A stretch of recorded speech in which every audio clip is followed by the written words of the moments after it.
Hey, everybody, welcome back to another episode of Samp&Chance Boxing. I am your host, Bobby Sampson, joined as always, my man with the master plan, Mr. Chance Michaels. How you doing, buddy? Doing good yourself? Can't complain, man. Very first and foremost, before we get everything off the road, we are a part of the WSN Wrestling Society Network. Yes, we're talking boxing, but we are the only boxing show on the platform. Guys, this is an amazing platform to be a part of. You can download the WSN app on Roku. You can download it on Apple TV. You can find it on Spotify. So you can find us on Samp&Chance. You can find us on all our socials. Right now, you can also find us on all these other socials as well. Make sure to go check it out. They have great documentaries. They got great podcasts out there. A little something for everybody. It's a Yeah. great menu. If you want steak, we have steak. If you want fish, we have fish. We Good got it there. smorgasbord. Got a little bit of everything, Smorgasbord, right? absolutely a buffet for everybody's taste, And they're right? good, and they're good guys. They're just good people that are trying to put out good content. Absolutely. And the fact that we are the only entity here bringing you boxing makes us a little different from everyone else. We are probably the outspoken guys a little bit. That would be a way Um, to describe it. Yeah. we're a bit more of the outspoken crew. Respect everybody, respect everything that we do, but at Exactly. It's the all same time, opinions, is all it is. it's And I just agree. opinions at the end of the day. But you know what? We're here to talk boxing. Yeah. So thank you to the WSN. We're there. Make sure to check them out, and you can find us there as well. All right. So I am going to start the show very simply saying I was wrong, wrong, wrong, wrong, wrong. And I don't think I was faulted for being wrong. I think I'm the part of the vast majority of people who got this wrong. I think a lot of us based it on science. We based it on past boxers doing what Terence did here. I mean, spoiler alert, Terence Crawford is now three-time, three-weight division, undisputed world champion. Now, do we want to talk about that one right off the bat, or should we start with some other ones first? Let's do it. Let's do it. I was one of the few that had him winning, and originally I did have Canelo up until about a week or two before the fight. I started changing my mind as I started watching a little bit more of Crawford's fights. Yeah. Started watching some of Canelo's most recent fight. When I study for a prediction, I usually watch their last couple of fights. I don't really Yeah. like to ask because these guys are older. Like Crawford's 37, Canelo's 35. You can see Canelo slowing down, right? Crawford didn't look great in his last fight, but I didn't see him slowing down that much. He still had the reflexes there. Canelo's reflexes are slowing down, right? He's a bigger guy. Yeah. Some Well, guys here, age better than others, right? look, And and everybody was saying, like, I cleaned up on this weekend. The prediction leagues and on the betting, like with the Crawford thing, because everybody else is the other way, right? But Crawford is just such a good athlete, right? And I was watching his last couple of fights, and he's very good at dropping low, and he's very good at blocking the body shots and then firing an uppercut, which he did all night. Canelo hit him a couple times hard. Overall, he blocked most of those body shots and hit him with a counter. And when I started seeing that, I'm like, Crawford's going to win this fight. And but nobody was crazy for saying Canelo could win because, like everybody said, if he gets him hard in the body, if he gets him, he's going down. But he couldn't get him. well, no, he got him. He And got him, Crawford put but on a clinic. Crawford ate him. He got him. Yeah, And but yeah, it you didn't can't say, affect. Crawford said, "I've been hit harder." well, but this is what I'm saying. He got him. He felt that power, right? So, here's my take I on it don't very think the simply. power is there as it used to be. Well, For look, Canelo, he's 35. I said on the watch along as this fight was progressing, I said, when you look at Canelo, he's not been the same since the Bivol loss. He's not, right? And he hasn't fought anyone really to make you think too much otherwise. The Munguia fight, the Scroll fight, the Charlo fight that followed after. Yeah, he was victorious in all those fights, but again, you could see something was different there. Well, he's That off the number one. He's 35. He's off the juice, yeah, and that's affecting some of his power. Like, and I don't care for Canelo, and I don't even really care for Crawford. But I was picking who won, and just he won, and it was a clinic, man. Crawford just outboxed. honestly, I was he like, wow, outboxed him through that entire fight, oh and yeah, and that one, like you said, defense. You can't go against this man's defense, pushing him off. And the other thing I did mention, he does have a good amateur wrestling background as well. So strong. he's very strong. So when you saw him strong arm Canelo in a few of those moments where Canelo was coming in for a shot, you see Canelo coming in with the right and Crawford literally pushing him back and countering at the same time. Yeah. You got to be a strong guy. I think what I failed to keep in mind that this guy had a year and a bit because this is his only focus. He wasn't focused on anything. He had a year and a bit to put on the weight the right way. Where most guys were given only 4 or 5 months, between the fight and this, fight itself. This guy's been putting the weight on for over a year to get to this level. And you mentioned in our own private conversation, so well, that's his walk around weight. So Yeah. he's not that much different. So, that's the other thing. I think a lot of us were just And they're thinking, the same height. I think Crawford's even an inch or two taller, right? So it wasn't a yeah, huge. yeah, yeah. But Canelo fights heavier. Canelo's yeah, thicker, yeah. but Crawford's a little taller, so it was pretty much an even weight thing. But Canelo showed me something. I knew it was there, but to hear him in the post-fight conference, one guy asked him, what was it that Crawford did? What was it that Crawford Mhm, did that gave you a hard time? His answer, everything. Everything. mhm. Like he owned it. Like Canelo, I've never seen a guy own a defeat like Canelo did. There's no excuses. He goes, I just couldn't find it. I didn't have it. I Yeah. knew what I wanted to do. I have the skills, but my body, like he basically admitted in that presser, and maybe it's because of his English, maybe he didn't mean to, but he basically admitted, is from what I heard, anyways. Tell me if you heard different, that he said, like, I can't do this. I can't do this against this guy like this. And he said that he's better than Floyd. He dominated more than Floyd did, yeah. Right? Like this guy dominated him completely. Like I've never seen it like that. Like the only two times that Crawford's ever looked like Terence Crawford was one against Errol Spence and then again against Canelo. Maybe it's a competition level that brings that out of him. Maybe he only, Well, gives so much. this was the perfect fight for Crawford. Canelo's slow. Yes, he hits hard, but he's slow, right? He's flat footed. Crawford is super athletic. He's bouncing around. He's always moving. He's always throwing his hands. I kept And he knows waiting. what he's Okay, doing, when's he right? going to get tired? When's he going to get tired? At some point, when's Crawford not going to be able to keep moving around? Because it's stick and jab, stick and Yeah. jab. So And that's all he did. He worked from the outside. Like he did what he was supposed to do. mm, And that frustrated Canelo. He had Canelo chasing him the whole night. yeah. No, so let's get into. I put a huge breakdown on X about it, but I'm just going to read a couple things off here because these are important numbers, right? Yeah. And the numbers tell the story in boxing and wrestling, right? So here we Yeah. go. This fight drew a record-breaking crowd of 70,482 people, the largest ever for a boxing match in Nevada. So they broke the record for attendance in Nevada. That's number one. It generated a live gate of $47 million. Globally, here's a big one. It attracted over 41 million viewers, making it the most watched men's championship boxing bout of the 21st century. There you So go. this is huge. You put it on free for Netflix. I'm not making you buy a special app. Most people have Netflix, so that's huge. I wrote a huge breakdown. I just want to break down a couple of these rounds so we get an idea. I'm going to break down. This is round 1 and 3 broken down. I'm going to skip to the end. I'm not going to bore everybody to read it all. Crawford controlled the pace with jabs and movement. This is round 1 to 3. Frustrating Canelo early. He landed the cleaner shots. Although Canelo tested him early with his chin and body work, Crawford was up 3-0. So he already had it. This is when Canelo, rounds 4, I thought, to 5, started turning it up. Canelo ramped up the pressure, landing his first power punch right hand in the 4th that briefly pushed Crawford back. Crawford felt that one. However, Crawford absorbed it well, like I was saying, with all the blocking and responded with combinations, maintaining his distance. It was even in the rounds, but Crawford still edged him. So those rounds are pretty close, but Crawford is still up, maybe 4-1. You know what I mean? Like it was just he's just too good. The head clash, he got the cut there. That could have been a changing moment. The fight didn't really mean into anything. Got him a little bit of a rest, if anything. And this absolute dominance. Round 11 and 12, Canelo was desperate. He pressed out there, but he just couldn't catch him. Couldn't land any significant shots. Like he landed a few. I've never. Crawford's lateral movement was too good. He kept clinching him. Crawford. Anytime Canelo would come in, he'd clinch him. He'd use his lateral move in the last rounds. Yeah. And then Crawford is so precise, and he put on a clinic, man. No, he totally put on a clinic, and I've never seen Canelo take a shot where he actually, you could see he felt that, like when he did that twist and his leg kind of pivoted in it. That was crazy, man. But yeah, no, look, you know what? Respect to Terence Crawford, generational great. Where does Crawford go from here, though? Now he's only taking big fights, big superstar fights. yeah, but what's left? What's left? He's not going up to 175. I think no, the he's only going to go other back. fight would probably.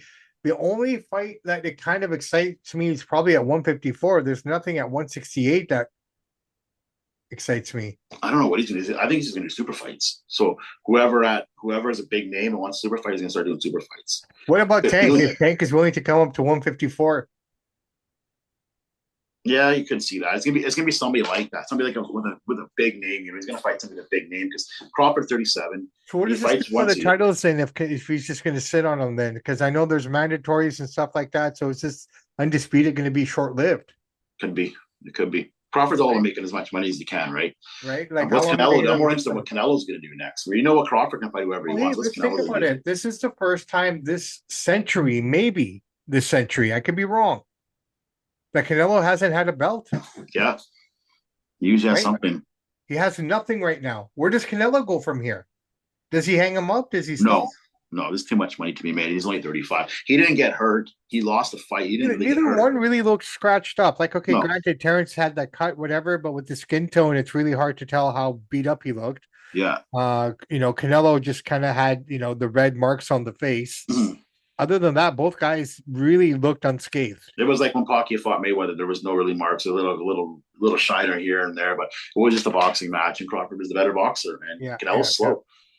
All right, let's break down some of this card here. Let's start with Christian Mabili versus Lester Martinez. A lot of controversy because a lot of people thought this should have been the co-main event. In my opinion, outside of what we saw with Crawford and Canelo, I thought this was the best fight of the night.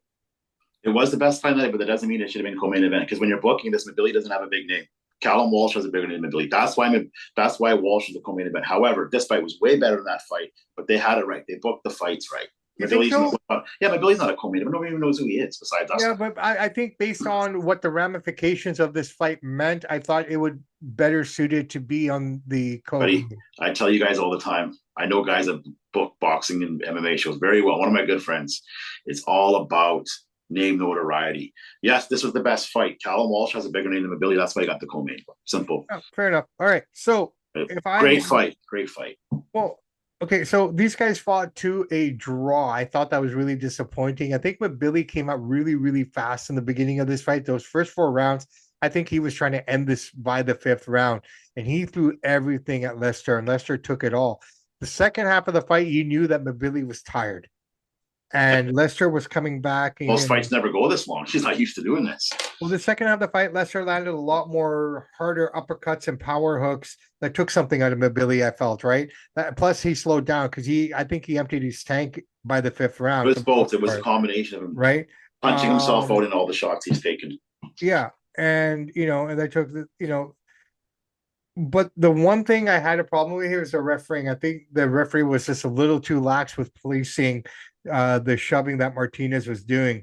He was shoulder pushing and pushing off of Billy the entire fight, which should have resulted in a warning and a penalty. You can't do that, right? Lester was doing a lot of that shoulder pushing. But hey, if you're gonna get like they say, I hear it all the time in the boxing, you're not supposed to do that. But if you're getting away with it, yeah. So well, a good referee would have done or said something, right? But that's on the Billy. Yeah. You know he's doing it. So what do you have to do? You need to do it back. Why wasn't his corner telling him? Yeah. No, I think this guy was bullying Billy. He was bullying him, pushing him around, being a jerk. I agree the ref should have gave him a warning, but the ref at the same time let it go. So that means if he's letting it go, it's like in hockey. You get tripped, they don't call a penalty. Okay, you can trip the guy. The refs are getting more leeway. Umpires have strict strike zones, some have bigger strike zones. This guy gave a bigger strike zone that Billy should have, and his corner should have told him, don't let him do that to you. You're big, you're the stronger guy here, elbow him back. Right? So I didn't like that strategy, Billy's corner for not telling him to do that. I don't understand it. Yeah, no, it was. This is a fight, man. We're not here playing piano. I have no problem. I have no problem with the draw. Really, I mean, you could have made a case for either guy. I think looking at it and watching it, the draw was a fair decision. Nobody really won the fight. It was a great fight, hard hitting action, best fight of the night by far. Yeah, and we get to see it again. So, you know what? There has to be a rematch there, right? Oh, there will be. That was exciting. Yeah. All right. So after that exciting match, we get this one, which was the co-main event. And based on your logic, yeah, I guess it makes sense. Mm-hmm. King Callum Walsh, Dana White's pride and joy, probably lives in Dana's basement. Freddie Roach's prodigy too. Yeah. So Callum Smith, coming from the school of Pacquiao. Yep. Freddie Roach living in Dana's without the skills of Pacquiao, but coming from Pacquiao school, yes. Yeah. Going up against undefeated at that time, Fernando Vargas Jr. I picked Vargas because I just thought that he had the level higher than Callum Walsh in terms of, just being there and being a part of these kind of things. I was wrong. Callum Mhm. Walsh wins, man. What did you think of it? Oh, I got a breakdown on next. Let me give you guys a quick little soliloquy here. This is a solid showcase for Wall's skills against a named opponent, Vargas Jr., but it underwhelmed in excitement. Was not a fun fight to watch compared to the card's headliner and the Mabili fight. It's more of a chess match than a brawl. Walsh's pressure and his, as you alluded to, his roach trained fundamentals was coming through. You could see the changes that he's been making in his fundamentals and his skills. You can tell that Roach is training him with that. It solidifies his Zuffa boxing push. This is their star. He won. It doesn't matter how he won. It was boring, but they're going to keep pushing that. Now he's 14-0, right? But he did lack urgency. I don't think he's going to be a dominant champ. He won the fight, but yeah, he's getting better. But I don't think he's the hype that they're making him out to be. It Well, was just not a very exciting fight. I mean, maybe that's going to be a style. Some boxers win, but they're not exciting. I mean, Walsh was spending most of the night just jabbing and throwing straight lefts and trying to get out of the way, right? I mean, outside of Vargas's, apparent low blows that was pissing off Walsh as well, right? Like he was looking at the referee to get a point yeah. deduction. I felt that made him look a little weak. Mm-hmm. I think what the issue with this fight is the fact that it followed Mabili. You know what I mean? Mm-hmm. I mean, it was nothing spectacular. Vargas didn't come to fight. He wasn't ready. It Well, wasn't the Vargas. there's that. And I also think Walsh's style and his Yeah, new techniques he's doing with Roach is frustrating Vargas. He didn't have an answer for it. So I think he yeah. came to fight. He just didn't know how to. It was a chess match. Navigate this He guy. didn't know how to counter it Yeah. yet. Yeah. So there you go, man. I mean, Callum He won. Walsh, He he won. That's all wins, that matters, he right? So wins, and that's all that matters there. Um, you could tell this was not a Dana White production. why is that? Why? Because everything that Dana White said that he wanted to eliminate from boxing going forward on his cards was happening. The card Yeah, ran too long. The card ran too long. There was just too much stuff in between. Yes, there was no national anthems and stuff like that. I get that. good. But the way Dana wants to present boxing in America with the TKA group coming in 2026, this wasn't it. This wasn't what to expect from the Dana White promotion, in my opinion. In fact, you could tell that he looked bored sitting there Well, because yeah, he didn't have any control, right? Like normally at well, UFC, he has the headset on. He's running everything. So we're not really going to get to see what Dana White's boxing promotion is going to look like until he actually has the full reign. well, yes and no. Yeah, he had some. Well, he had control of who's on the card. Yeah. He was at all the pressers hyping this up. He set a record, or him and TKO set a record for most tickets sold in Nevada. They broke a record for most people watching a boxing fight. But yes, he did not have full control of the whole production. He had some No. say and Yeah. influence. We But had some good stuff, but in terms Netflix has a lot of say. They got the best production people in the world, so they did a lot that's on what I'm saying. So from the production side, which Dana usually controls Yeah. completely, Mm-hmm. right? He didn't have that control. Seeing Dana White sit on the apron just with his, holding his hands together was a weird sight. You could tell that he wanted to do more. You could sense that, right? Mm-hmm. Very limited to what he could do. Also on that card, we found out that, hey, first off, do you think Turkish was asleep? Some of that It's a long sitting card, there. man. Possible. Dana White and Turkish, they're going to trim the fat out of boxing, right? You're going to cut. I think they'll cut a couple matches off some of these cards, get them a little quick pace because UFC. Some of these fights are only 3 rounds of 5 minutes, or 50-minute fights. Some of these boxing fights go for 40 minutes to an hour. They're used to. Well, I mean, there was only about Dana's not. 10 to 12 minutes between fights per se. Okay. The longest wait we had was between Walsh and Crawford, Mm-hmm. right? Which was about almost an hour, 45 to 50 minutes in between the two fights. Way too long. Crawford wasted no time coming down to the ring, man. He Mhm. ran down like shit with that guitar case. I Mhm. was wondering what he was doing, but I mean, I love Crawford for that, man. He's a good showman. Yeah. What else happened that night? Max Kellerman, man. What did you make of him? The return of Max Kellerman. He wasn't Do you very think good. he was shitting on boxing though? No, he wasn't very. Serious? Well, he's a little little bit? bit. No, he's a little bit. Maybe a little bitter because when HBO went down, he didn't really do anything much after that. He was on First Take, but he wasn't really. He knows boxing, he knows sports. He's not really a debate guy. He can't swim with Do you those think he was sharks. trying too hard? I just get the feeling I that think wasn't a Max Kellerman, man. I think he's just excited to be back. He hasn't been on a big fight card in I don't know how long. I'm just happy to be back. John Anik did a great job. I'm actually impressed. They He did all right. crossed over pretty well. He did good. He did good. He got the job. He's like there's certain commentators that are pros that can do anything. You know, your Vin Yeah. Scully's. Him and SOG had good chemistry, Yeah, it wasn't bad. right? I just hope that when Dana White does this, he's not using that guy too. I like to see a boxing guy do it. But yeah, John Anik was fine. Yeah, no problem with him. Yeah, yeah. Good job. So we got that, and we also find out that for early 2026, well, maybe not early 2026, but at some point in 26, we're probably going to get Shakir versus Fimo Lopez. Good fight, man. Looking Yeah, forward to that one. That that'll be should be good. fun. Yeah. That should be fun, man. That should be really fun. All right, man. Is there anything happening in the world of professional You forgot one fight, man. Which one?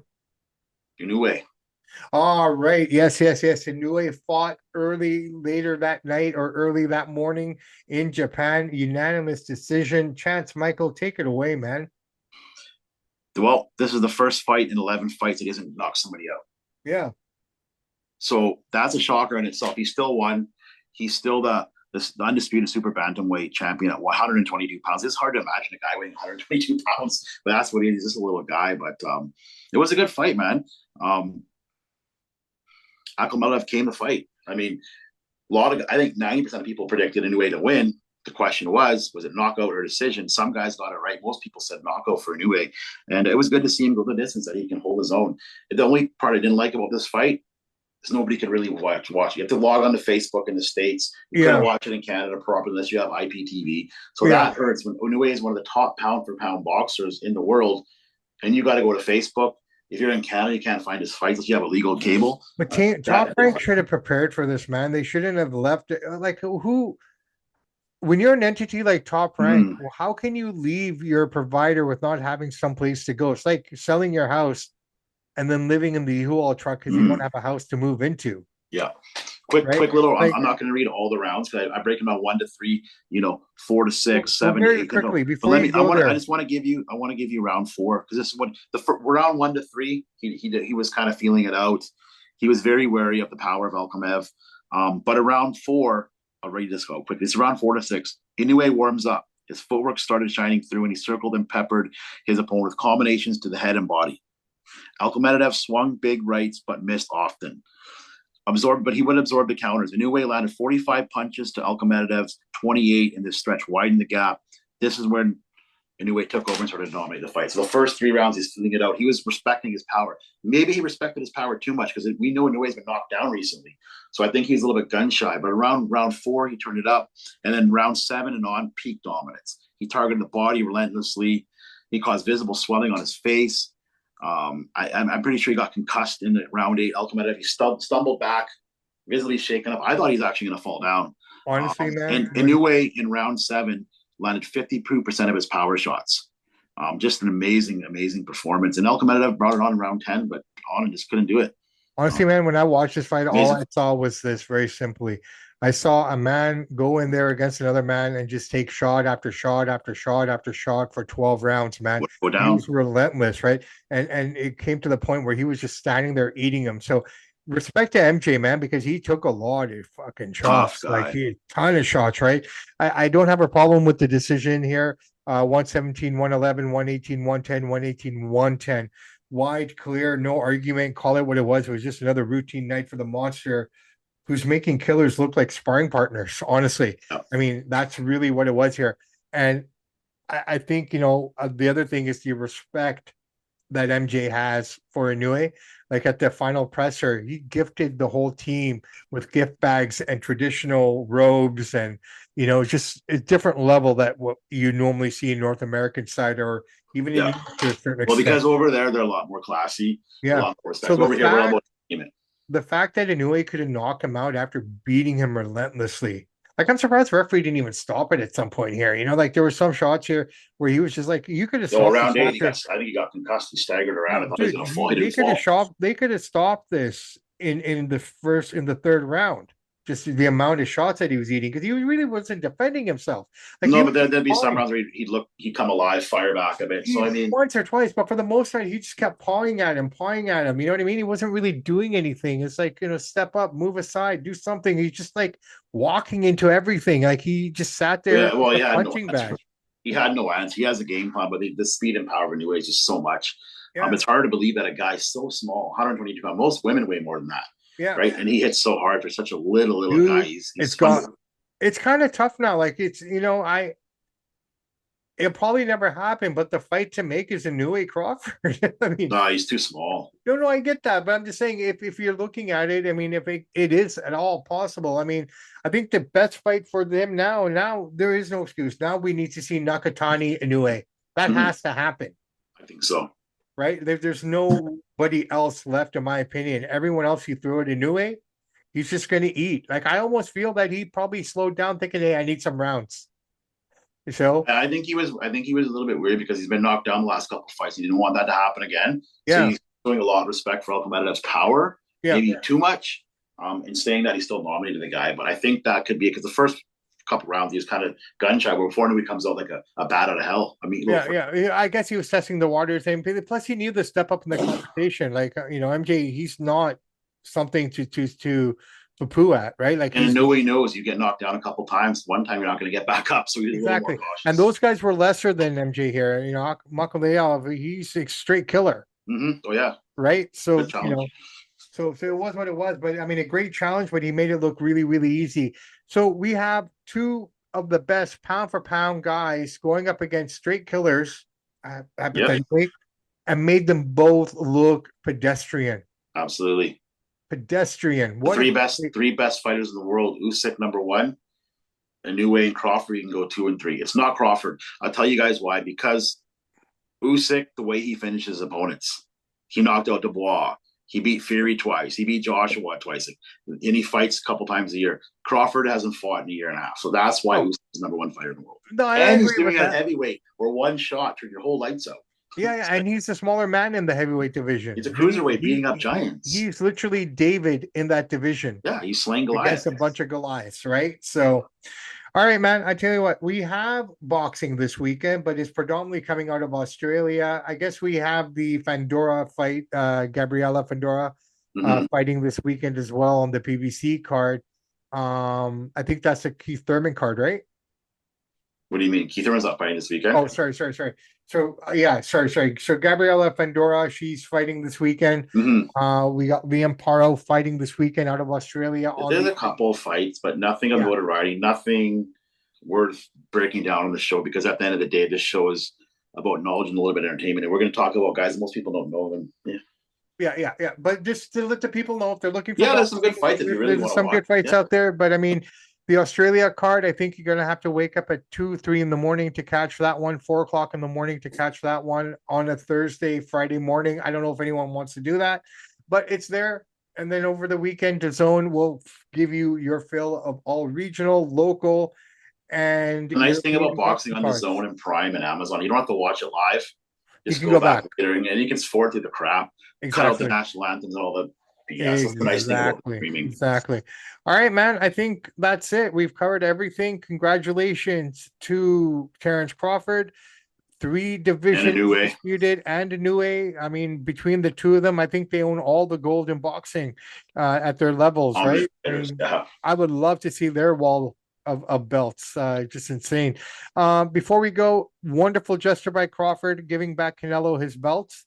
And I only want to bring that up because I think he put it the best way. He was on Stephen A. Smith yesterday, and Stephen A. stirring the pot. You beat the man. You beat the man. You took his belts. Why'd you give him back? He goes, Great question. Right. He goes, well, but that's a tradition in boxing between the honorable boxers, right? Those are his belts, which they are. They belong to Canelo. He goes, I took his title, but those are his belts. I'll get my belts. And you know what? I listen to that because I listen to Sirius XM every day. So that show is on right before my favorite show. I just listen to every day. I'll be listening to that in 45 minutes. Stephen, he asked the tough question. Everybody want to know, why'd you do that? And even if Yeah. Stephen knows the answer, he's asking what most boxing people won't ask. Well, And I'm glad he casual, asked the that. casual fans, most Yeah. boxing people in the know that's what happened. Yeah, but when people hear the radio, you want to listen. Like, why'd you do that? Like, yeah, instead of just glazing him over, saying you're amazing, like he does that. You also need to ask some good questions too. And that was a good interview. Yeah, no, that was good. I don't know if it was a 17-minute. I liked how Crawford answered it. I took the man's title, but those are his belts. Yeah, those are personalized to him. Yes, I'll get my belts, right? The only belt he didn't give him was the ring one because that was the new title. Mm-hmm. No, it was a great question and a great answer. So, Steven Smith's a good interviewer. He knows what to say. Yeah. All right. I'm Bobby Sampson. Hold on.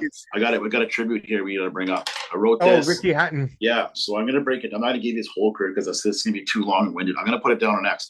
Well, let's start in 2000 with his prime years, okay? So give you a quick little, we don't know how he died. Nobody said it yet. I don't know how he passed away. Well, here, before you start, let me just say this. So Ricky Hatton died on Sunday or Saturday morning. I'm not sure. I believe it was Sunday morning, right? Yeah. It was Sunday. Because they would have done a tribute morning. For Saturday. I can tell you this, that the man was dealing with some physical issues. He was only 46, but he did have physical issues. And I'm so on the understanding that he was dealing with some mental health issues. That's kind of what I gathered too. Everything for him changed after the Mayweather fight. Mentally. But the one thing that I've read about him and the testimonies that I've read of other people, regardless of how he was feeling mentally, physically, he was always that guy to help everyone else. Right? So go for it. He struggled. He would get, so he got overweight and when he was fat. And then he'd slim down for that exhibition fight he had. And then he got put on that weight again. So he struggled. But anyways, let's break it down. This is his prime years, okay? 2003 to 2007. Okay, this is Hatton's peak, which saw him dominate light welterweight, briefly conquering welterweight also, and became a pound-for-pound contender. His style, likened to a pit bull with that jab, overwhelmed opponents with volume. He had a career percentage 41% knockout rate per CompuBox. Body shots landed 38%.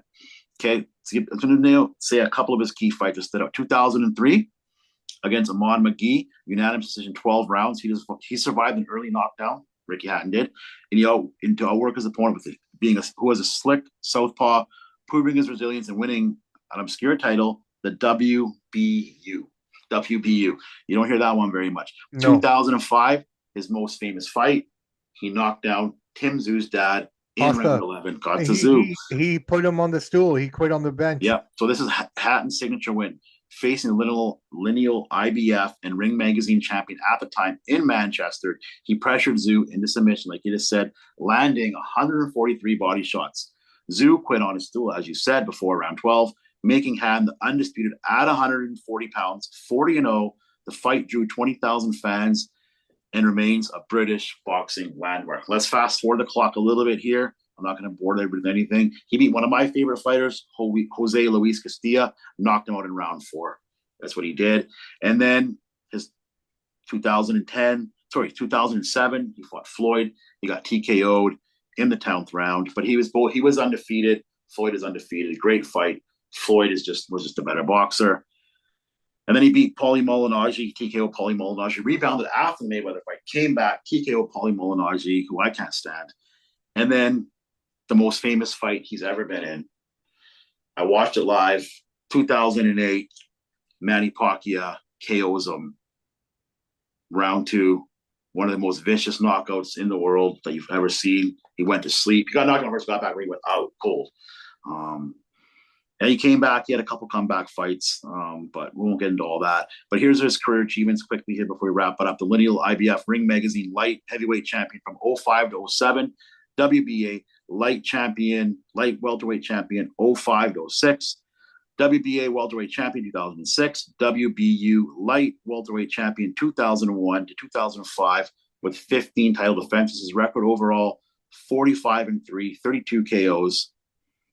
His notable wins, Tszyu, Castilla, Inago, and Masua are his most famous things. Great guy, great boxer. You lost to Floyd and Pacquiao. They're two of the best to ever do it. And he's definitely one of England's greatest fighters. He's got to be up there. And you think about it, at the time that he was at the top of the game, there wasn't any social media. So he built, can you imagine if he had social media back in those days, how big this guy would have been? he never got that international kind of fame. Like, it kind of made me sad that the boxing world outside of the UK was really talking about this, because his reach was far, man. The amount he helped people, the community, how he supported his community and everything. You can't touch it, man. I mean, this guy had a following, like a social media following before social media. Mhm. That's in the testament. That's for me, that shows you what kind of human you were. Yeah, he's a That great people guy. just gravitated to you without even knowing who you truly were. You know what I mean? Mhm. The two fights in the States, unfortunately, they didn't go the way he would have wanted them to, and that probably hindered his growth in North America. But anyone in Manchester, anyone in the UK, they know who Ricky Hatton is, even if they don't like boxing. That's Yeah, the kind of name he was, right? made a lot of money. He had a good career. Made a ton of Yeah, money. he had a He's great rich. career. Did most of his work for Frank Warren and Queensbury. So and his son's out there now as well. Mhm. Trying to apply his trade. But rest in peace, Ricky Hatton. Gone too soon, my friend. Yeah, Anyone who passes away that's younger than me is gone too soon. he's older than me, but yeah, he's too bad. He's a great fighter, great Yeah, champion. And you yeah. know what? You lost to Mayweather and Pacquiao. There's no shame in that. Most guys do. No, everyone did, really. I Yeah, mean, yeah. no So one, right? So, I mean, for the most part, everyone did. good But for him from uh, coming from England to come over here hey, and challenge Floyd and Manny. Right? It's big he fights. tried. He tried. Mhm. He tried to do things that other people didn't. But yeah, that Costas Zoo. I think Costas retired after that. Uh, I not could be wrong, 100% but I sure. believe he Not did. sure. I think he did. I think he kind of called it a career after that one, right? I mean, we made him quit. The great Costas Zoo made Yeah, him quit on the quit. stool. That's insane. And in the primes too. Well, maybe Costas was coming Costa at was the on the end. back end of his prime. Ricky was Yeah, just coming up. Yeah. Ricky was kind of right there. All right, guys, let's try this one more time. My name is Bobby Sampson. His name is Mr. Chance Michaels. And in the words of great ACDC, those that like, download, subscribe to the podcast, we salute you. We do salute you, guys and gals. Remember, it's the weekend. It's a quiet weekend in the world of boxing. There is boxing there if you want it. And like Chance said, if you don't have time, you want to go out there and enjoy the last couple. I guess this would be the last weekend of summer, right? Yeah, this would be the last Yeah. weekend because on the 21st, we officially turn the clock to fall. Yes. So this Saturday is your last day of summer. So get 30 out there degrees out here and today, enjoy man. it. It's beautiful. Yeah, it's pretty nice out there. So I want to wrap this up and get out there and go for a nice little walk. Love Mm. my walks, man. It's a beautiful thing to be able to do. Yes. Um, that being said, guys and gals, if you are not training, if you're not doing anything to make your body better, just go for a walk. Just walk. The simplest thing that you do is Yeah. walk, right? I mean, it starts somewhere. I can tell you at one point I was lifting this and I was doing that, but I realized that you have to start at the beginning again, right? Any exercise is better than no exercise. That's the best Exactly. the So words. I recommend get out there, enjoy the briskness, get it, because you know what? Then you're going to say, "Oh, it's cold now." Well, there's no excuse. Get out Yeah, there, enjoy the exactly. weather, walk around, even if it's around the block. Just to get out there and Walking, move your walking. body. It doesn't matter what kind of shape anybody's in or what your age is. Walking is one of the best things anybody can do because it gives you time to think. Yeah. You can listen to a podcast, music, or Look, just look at the trees. ultimately, at the end of the day, there is no excuse for any human being because I've seen guys with no legs Mm, do more yeah, than people with legs. it's And true. that's no knock on anybody. If you have legs, even if you can walk 5 feet, walk 5 feet. Yep. Just get out there, get that physical. I want everyone to start moving. Let's get moving, people. Get in shape. Let's And you be know what? better. And you just feel better. You just Absolutely. makes your day better. You think better. The Absolutely. food tastes better. You know what I You mean? think better. And this goes back to what I was saying earlier, Trans. If you take care of yourself, then you can take care of everyone around you. Yeah, You're no good to the people you love if you're no good to yourself. absolutely. Samp and Chance, have a great weekend. We'll catch you guys on Tuesday.